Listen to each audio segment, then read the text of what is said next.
આજે આપણે ગુજરાતી સ્ટાઇલની પાવભાજી બનાવશું. તો એના માટે આપણે 2 રીંગણા લીધા છે, 3 નાના બટેટા લીધા છે અને થોડુંક આપણે ફ્લાવર લીધું છે.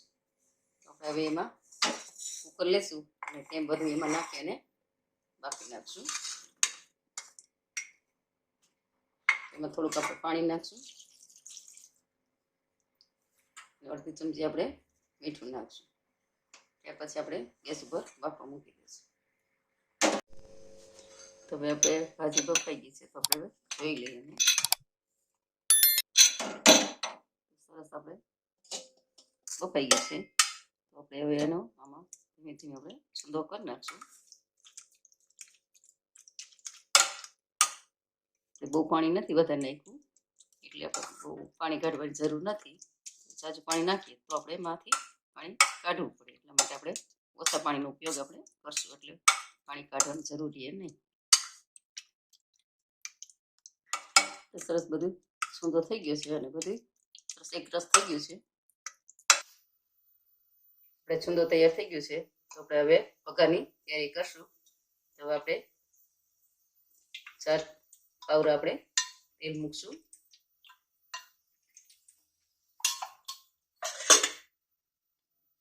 થોડીક વાર આપણે તેલ આવવા દેશું, 2 મિનિટ.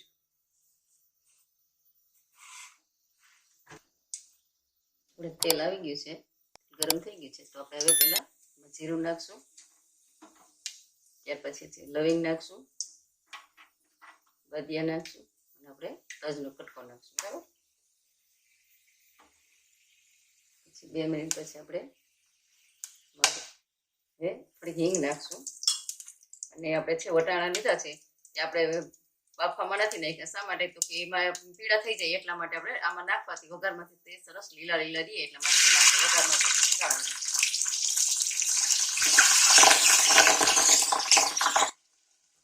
વટાણા સરસ સતળાઈ ગયા છે, તો આપણે ટમેટા અને ડુંગળીને આપણે ગ્રેવી કરી લીધી છે. 3 ટમેટા છે અને 1 મોટી ડુંગળી નાખી છે, એને આપણે ગ્રેવી કરી લીધી છે. તો આપણે હવે ગ્રેવી તે શાકમાં નાખશું.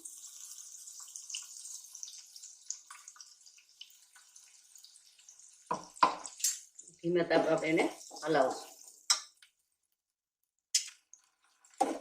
2 મિનિટ આપણે હલાવીએ, ત્યાર પછી હવે ગ્રેવી થઈ ગઈ છે, તો આપણે એમાં થોડુંક આપણે મીઠું નાખશું, 1 ચમચી મીઠું નાખશું. આદુ લસણની પેસ્ટ લીધી છે, તે આપણે થોડીક જ લીધી છે, નાખશું. અને 2 મિનિટ આપણે બધું એકદમ સરસ ગ્રેવી સરસ તૈયાર થઈ જાય, પછી ત્યાં સુધી આપણે એને હલાવશું.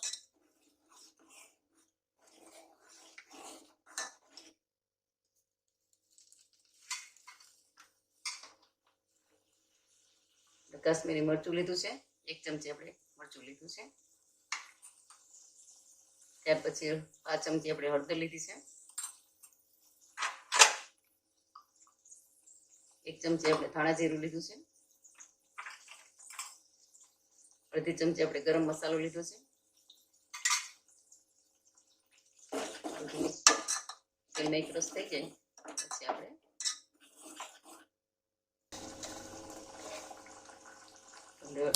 ચમચી ખાંડ લીધી છે.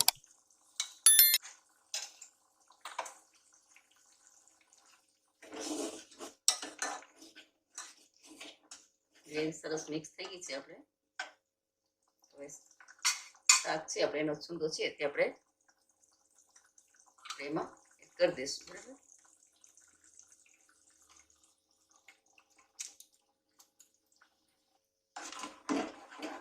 બધું સરસ મિક્સ થઈ ગયું છે. થોડુંક આપણે 5 મિનિટ આપણે ચડવા દેશું. હવે એમાં આપણે લીંબુ નાખશું. અડધું લીંબુ લીધું છે,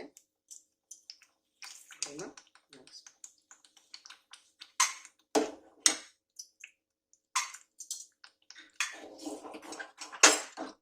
વધારે ખટાશ ખાવી હોય તો વધારે આપણે લીંબુ એમાં નાખી શકીએ છીએ.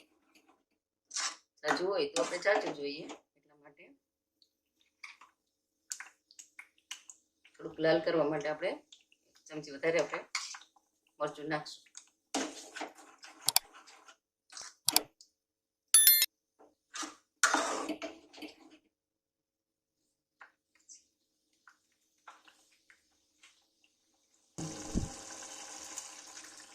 આપણે એમાં ચીજ નાખશું. આપણે ચીજને ખમણી નાખશું, કારણ કે આમાં ચીજથી સરસ સ્વાદ સરસ આવે અને બાળકોને પણ ગમે એટલા માટે આપણે ચીજનો આપણે અહીંયા ઉપયોગ કરીએ છીએ. ચીજ ખાવાથી ટેસ્ટ સરસ આવે છે.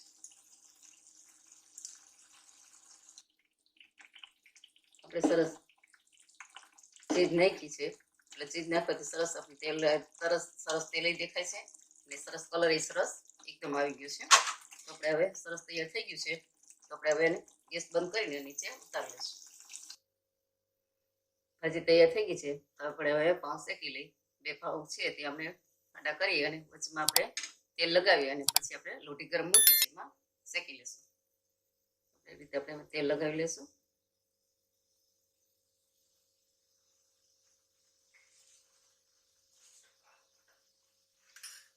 તેલ અથવા બટર પણ આપણે લગાવી શકાય છે, પણ મેં અહીંયા તેલનો ઉપયોગ કર્યો છે. આપણે આવી રીતે આપણે શેકી શકીએ. બટર લગાવીએ તો સ્વાદ સરસ આવે અને તેલથી પણ સ્વાદિષ્ટ સરસ આવે છે, એટલે મેં તેલ લગાવ્યું છે.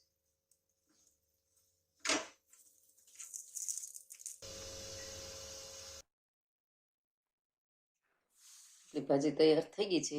એમાં આપણે થોડી કોથમરી નાખશું ને પાઉં શેકીને પણ રેડી થઈ ગયા છે. સરસ પાવભાજી આપણી તૈયાર થઈ ગઈ છે. સલાડ છે તો આપણે સલાડ સાથે પણ ખાઈ શકીએ. ડુંગળી છે, ટમેટું છે અને લીંબુ આપણે જોઈએ તો લીંબુ પણ નાખી શકાય છે. તો તમે પણ બનાવજો. ઝડપથી એકદમ સરસ થઈ જાય ભાજી બનાવી છે આપણે ફટાફટ. તો તમે પણ બનાવજો. તમને લાઈક કરજો, શેર કરજો અને સબસ્ક્રાઈબ પણ કરજો.